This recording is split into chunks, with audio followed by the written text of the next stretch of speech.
السلام عليكم ورحمة الله وبركاته، ازيكم يا حبايبي؟ عاملين ايه؟ يا رب تكونوا بخير. ابدأ كلامي بصلاتي على حبيبي محمد صلى الله عليه وسلم.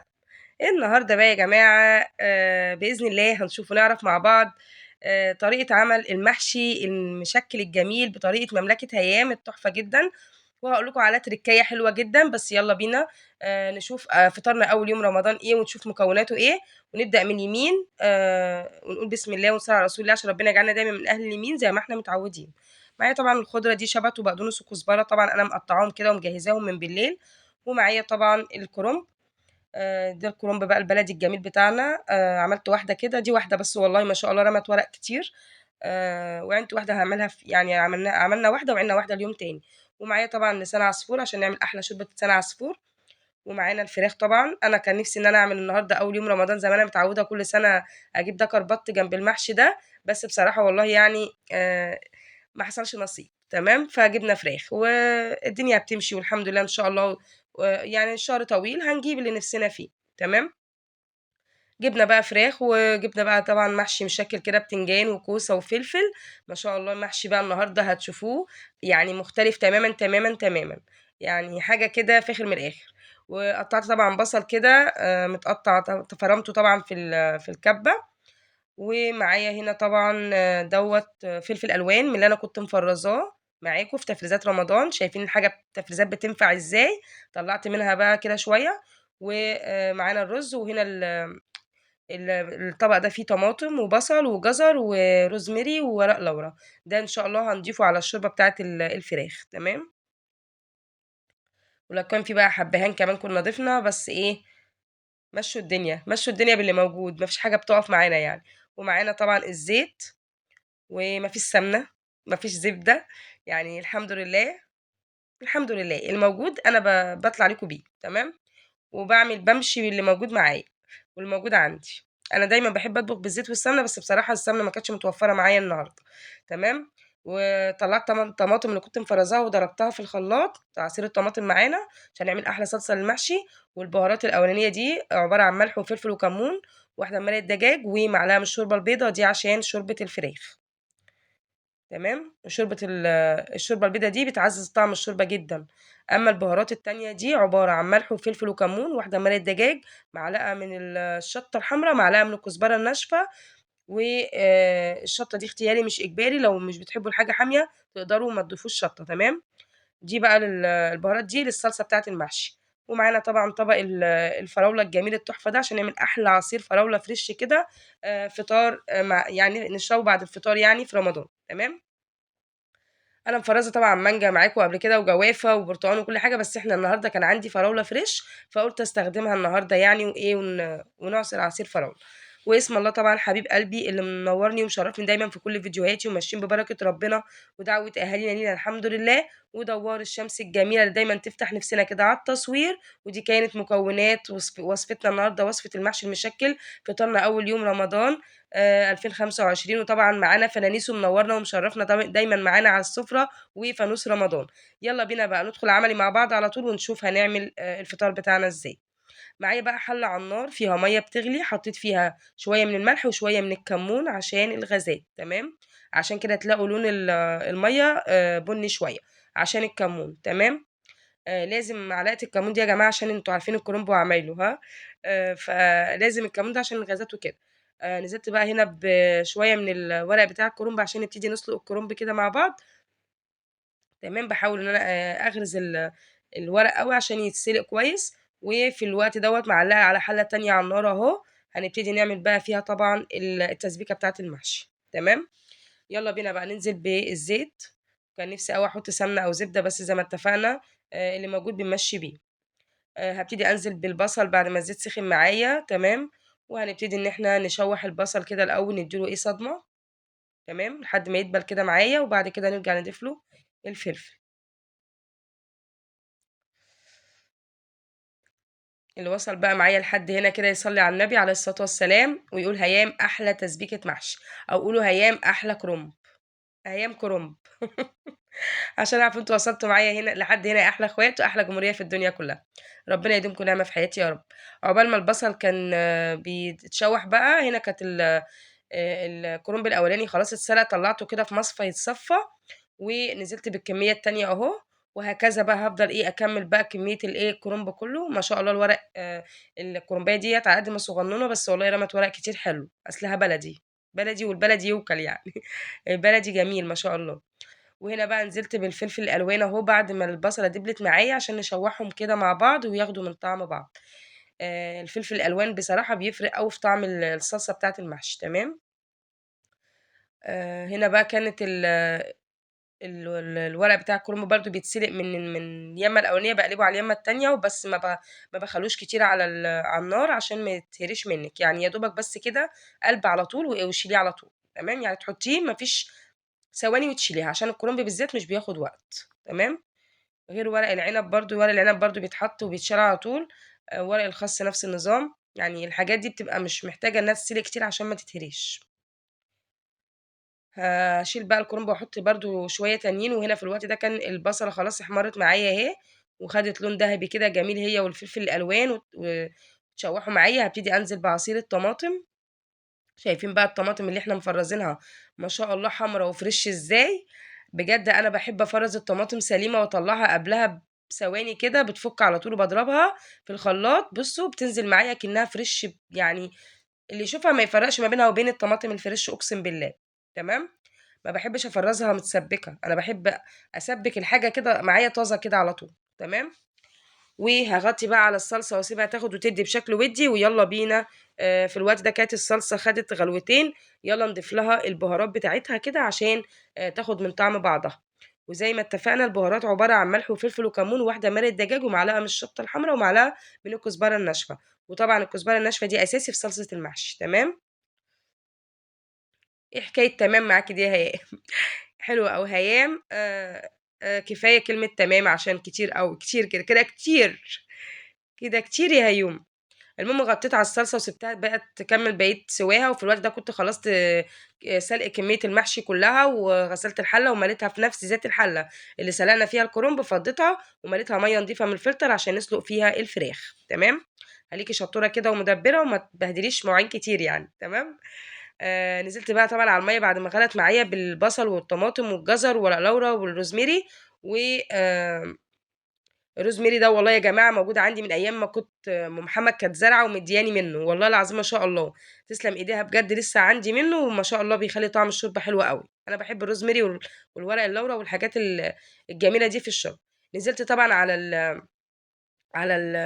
على المَيّة بعد ما غلت بقى بالفراخ، وغطيت عليها كده، في الوقت ده كانت الفراخ بقى خدت نُص سِوَى كده، يعني إيه باسيب الحاجة نُص سِوَى، والفراخ بالذات ما بتاخدش وقت على النار غير اللحمة. فيعني 10 دقايق ربع ساعة بالضبط ورُحت ضايفة لها البهارات. تمام أهو، هي بتاخد نُص ساعة الفراخ عامةً ما بتزيدش عن كده. نزلت بقى بالبهارات على الشوربة بتاعة الفراخ اللي هي عبارة عن ملح وفلفل وكمون وواحدة مرقة دجاج ومعلقة من الشوربة البيضا. دي البهارات اللي أنا معتمداها دايمًا في شوربة الفراخ أو اللحمة، تمام. يا دي تمام، يا دي تمام. المهم خليكم معايا، معلش هي ماسكة في لساني معلش، اعذروني بقى. غطيت على اللحمة، غطيت على الفراخ وسِبتها تتسبِّك. هو في إيه يا جدعان؟ أقسم بالله بُصّوا أنا مش عارفة ما حدش يركّز معايا، ما تركّزوش معايا، إحنا في رمضان وأنتم عارفين طبعًا الصيام بيعمل إيه، تمام. إحنا عارفين كُلّنا عارفين إيه اللي بيحصل يعني. تمام. هنا سِبت الفراخ تستوي، وهنا في الوقت ده كانت التسبيكة ما شاء الله اتسبِّكت. واضبطي نفسِك شوية يا هيُمة كده في الmontage بالله عليكِ، بالله عليكِ إحنا مش ناقصين توهان. المهم هنا يا جماعة خلاص بسم الله ما شاء الله كانت الصلصة خلاص اتسبِّكت أهي، وابتديت أجيب بولة بقى وأنزل كده عليها. وآدي كمان الرز كنت غسلته وصفّيته ونزلت عليه على الصلصة، وكمان الخضرة غسلتها وصفّيتها بالشكل ده، شايفين خضرها وجمالها بسم الله ما شاء الله. تسلم إيدين اللي زرع واللي حصد واللي اشترى واللي هياكل. هاقلّب بقى الخلطة بتاعتي كلّها كده من فوق لتحت كده عشان تتغلغل كده وتتجانس وتختلط يعني ببعضيها. إحنا أسرة كده مع بعضينا، أسرة إيه مع بعضينا. المهم هاقلّب بقى الخلطة بتاعة المحشي الجبارة بتاعة مملكة هيام الجميلة دي، واللي وصل معايا لحد هنا يقول هيام أحلى خلطة محشي في الدنيا، عشان أعرف أنتم وصلتوا معايا لحد هنا يا أحلى أخوات، أحلى جمهورية في الدنيا كلّها. وادي الخلطة بتاعتي شايفين حمارها وجمالها يا سيدي يا سيدي، والله العظيم في منتهى الجمال وكان المحشي في منتهى الروعة. وهنا بقى كنت خلاص جهزت بقى إيه أشيائي ومكوناتي وتكاتي وحركاتي. معايا بقى طبعًا البتنجان والكوسة والفلفل كنا مقورينهم من بالليل أنا وحبيبة عشان الوقت ما ياخدنيش في الصيام.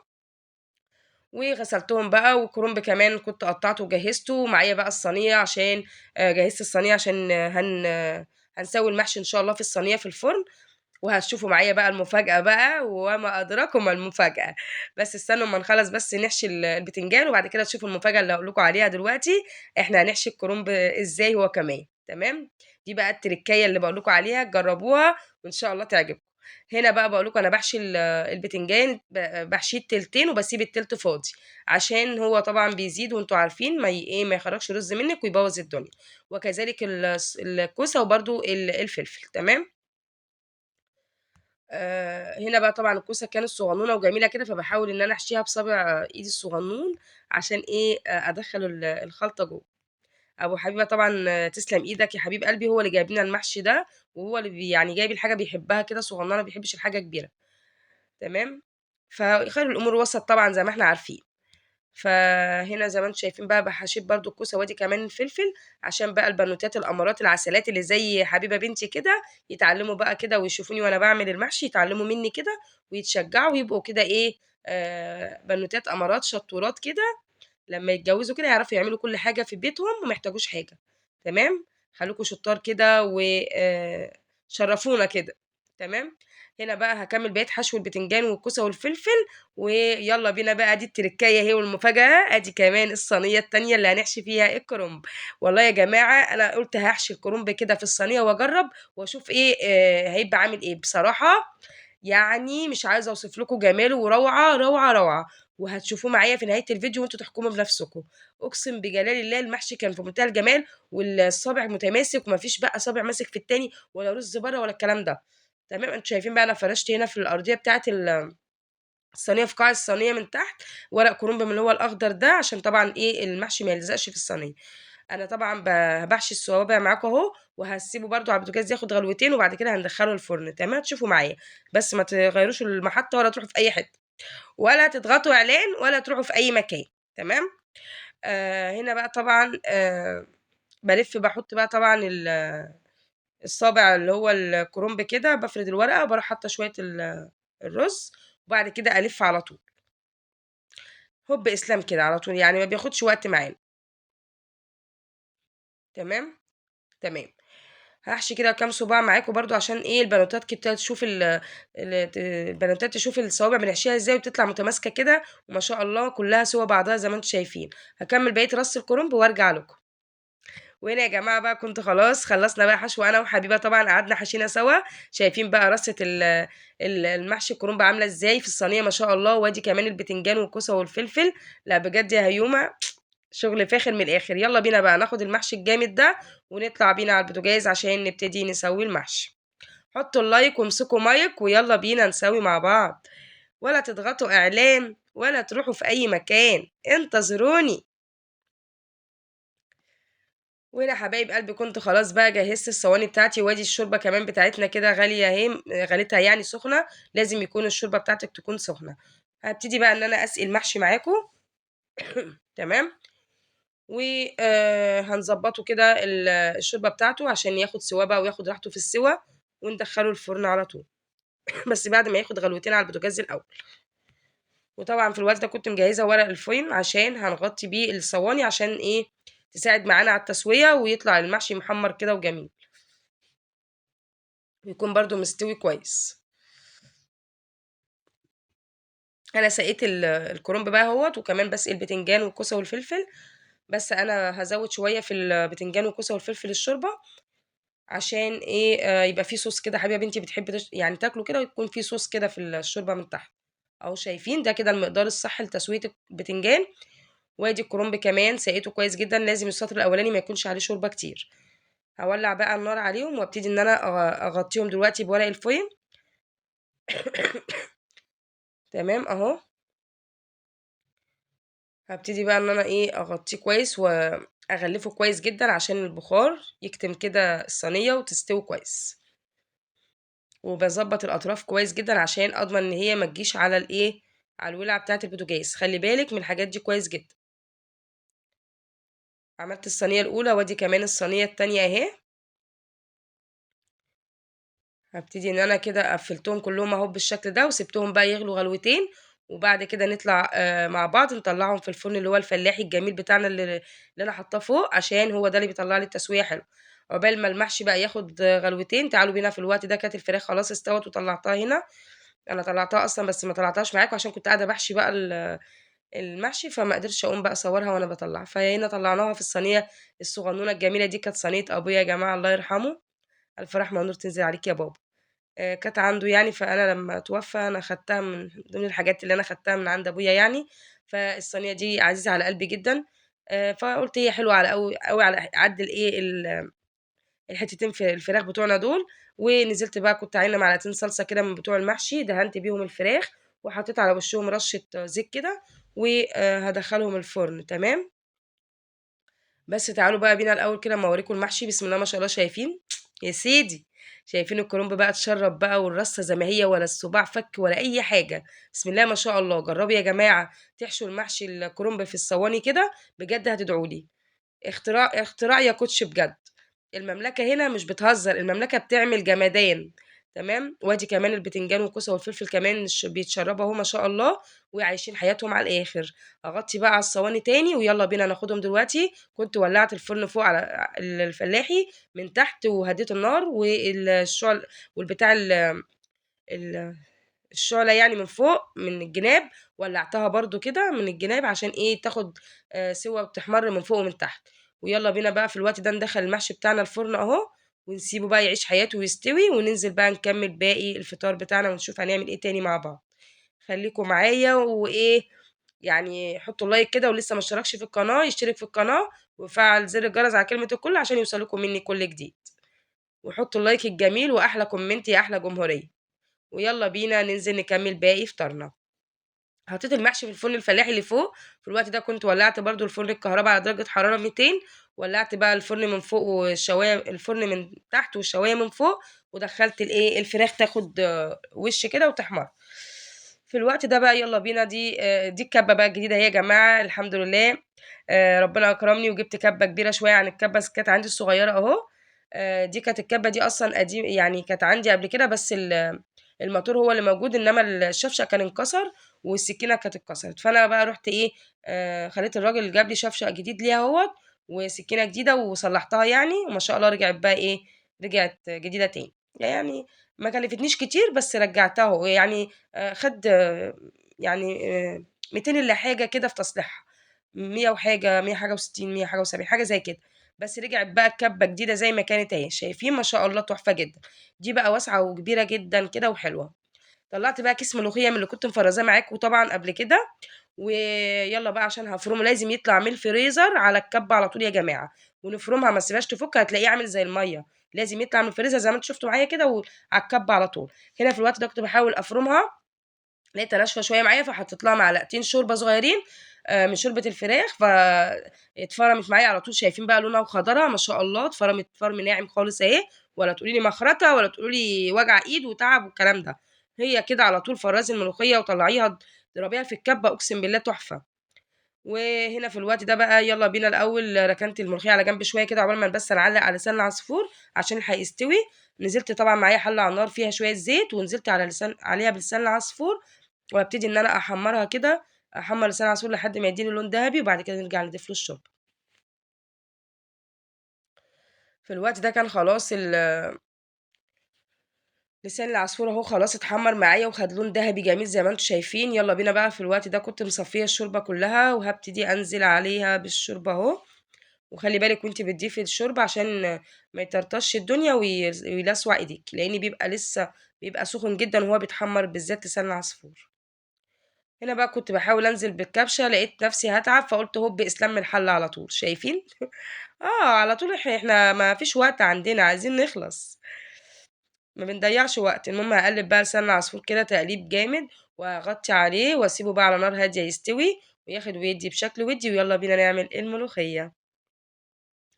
في الوقت ده كانت الشوربة بتاعة الملوخية غلت معايا أهي، عقبال ما عملت لسان العصفور كانت الشوربة غلت. يالّا بينا بقى ننزل عليها دلوقتي بالملوخية. شايفين الملوخية خضرا إزاي؟ وكمان والله ممكن الكاميرا تكون ظالمة اللون من بعيد عشان الإضاءة. بس هاقرّب لكم شايفين خضرها، بذمتكم بقى تفرّقوا بينها وبين الفريش، اللي يشوفها يقول إن هي فريش والّا لأ، باينة يعني هي الحاجة بتتكلم عن نفسها يعني، أراكِ تتحدثي عن نفسِك أيتها الملوخية.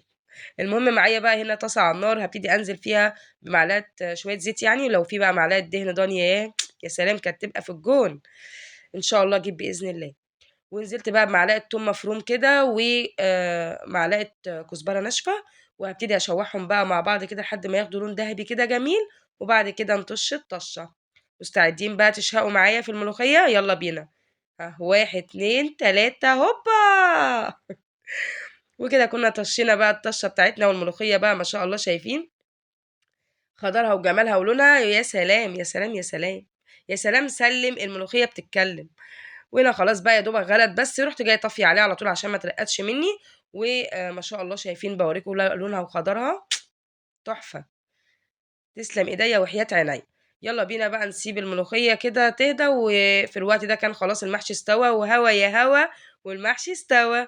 تعالوا بينا بقى نشوف بقى أخبار المحشي بتاعنا كده وأوريكم بقى جماله وحلاوته، بس إيه، يعني هافضّي معاكم الأول العصير، وبعد كده أفضّي الشوربة والملوخية، وبعد كده إيه، آخر حاجة معانا نفتح على المحشي عشان ما يبردش. هنا بقى طبعًا كنت حطيت بقى في البونبونيرة دي حطيت فيها البلح اللي هو العجوة ده، عشان طبعًا اللي هو التمر يعني، بنفطر عليه طبعًا قبل ما في رمضان قبل ما ناكل.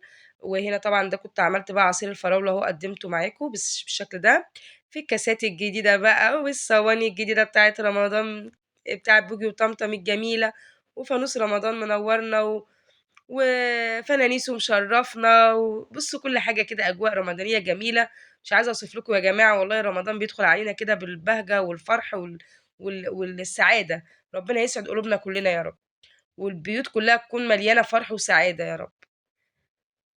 هنا بقى الصينية أهي عليها بوجي وطمطم بقى ومكتوب عليها رمضان كريم، وهنا في الوقت ده كنت قدّمت خلاص أهو لسان العصفور شايفين بقى الشوربة بتاعة لسان العصفور جميلة وشكلها يفتح النِفس كده إزاي.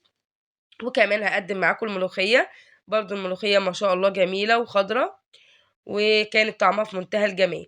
يالّا بينا في الوقت ده مستعدين تشوفوا بقى العظمة بتاعة المحشي بتاع مملكة هيام؟ يالّا بينا، ولا تضغطوا إعلان ولا تروحوا في أي مكان، يالّا نفتح على المحشي مع بعض. 1، 2، 3 هوبا! شايفين يا جماعة بقى المحشي اترص، اترص يا ورق الكرنب، والله العظيم يا جماعة في منتهى الجمال والصابع متماسك، والصينية زي ما أنا حاشياها بالضبط، ما فيش صباع فَك، ما فيش رُزاية على المحشي من فوق، يعني الشكل يتحدث عن نفسه.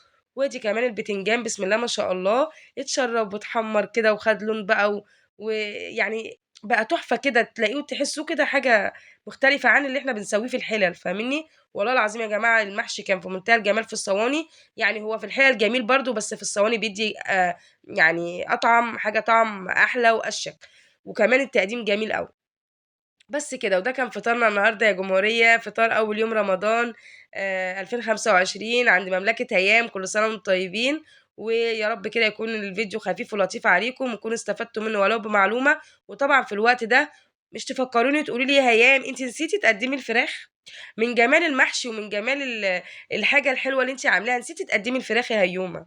بس بقى أنا افتكرت بعد ما ختمت الفيديو والله العظيم، يعني بعد ما ختمت الفيديو معاكم ووريتكم الحاجة وباقول لكم باي باي، استنوا ما تقولوش باي باي لإن أنا لسه هارجع أحط الفراخ. فأنا مش عارفة رمضان ماله معايا جاي بالنسيان ليه، بس الحمد لله، جل من لا يسهو. هنا بقى كان الشكل حابة بتاخد لكم بقى شكل نهائي للفطار بتاعنا كده، كان خلاص المغرب أذّن، وقدّمت بقى فطاري بالشكل ده. إيه رأيكم بقى فطارنا؟ إيه رأيكم في فطار بقى مملكة هيام؟ هنا باقول لكم حطّوا اللايك وبس، باقول لكم مع السلامة بس ما تمشوش، استنوا، استنوا، شايفين أهي الفراخ كانت طلعت من الفرن وكانت متحمّرة وجميلة وواخدة لون جميل، وكان طعمها سُكّر ما شاء الله. أنا طبعًا عاملة وركين 2 بس كده وباقسمه كده إيه الورك 2 على قد أنا وأبو حبيبة وحبيبة ومحمد، فيعني الدنيا تمشي كده عشان أنتم عارفين الدنيا غلا وكده، وأشوفكم على خير بقى في فيديو جديد ومع السلامة.